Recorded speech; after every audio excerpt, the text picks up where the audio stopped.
Bienvenue à la chronique de l'actualité de Montréal. Voici les deux articles à vous présenter qui correspondent au type de nouvelles journalistiques.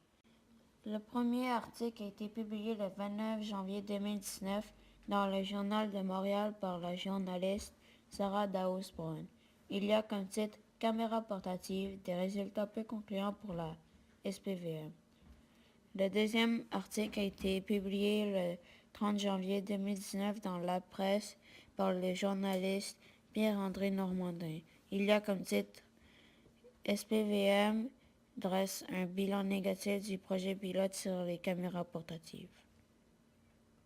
Le sujet est plutôt économique car les deux articles mettent en évidence le montant en millions de dollars à débourser sur 5 années si le projet de caméra surveillance est accepté.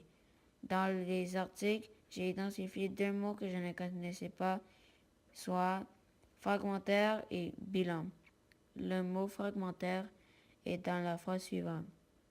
Plusieurs enregistrements vidéo n'ont pas capté les interventions dans leur ensemble, pour des raisons réglementaires et éthiques, et sont donc fragmentaires. Dans cet extrait, fragmentaire indique quelque chose qui demeure incomplet ou partiel. Le mot bilan est inscrit dans la phrase suivante. Le service de la police de la ville de Montréal, SPVM, dresse un bilan négatif de son projet pilote sur les caméras portatives.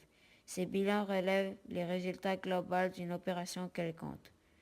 Les projets pilotes comprenaient 78 patrouilleurs de 5 unités qui portaient des caméras portatives au milieu de travail.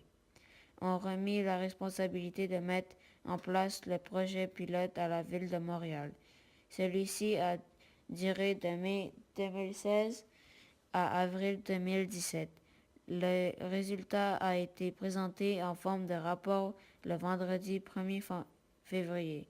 Les articles indiquent qu'une très grande majorité de citoyens interceptés par les polices munies de caméras portatives ont jugé leur intervention plus courtoise. Les deux articles présentent l'information d'une façon similaire. Les deux commencent par une introduction du sujet. Ensuite, ils utilisent des sous-titres pour présenter les différents aspects de la nouvelle. Par contre, les articles ont des différences au niveau de la quantité de niveaux présentés.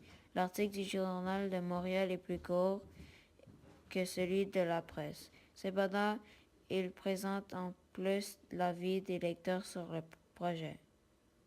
Malgré les coûts élevés du projet, j'espère que les caméras de surveillance portatives seront implantées à l'ensemble de la SPVM.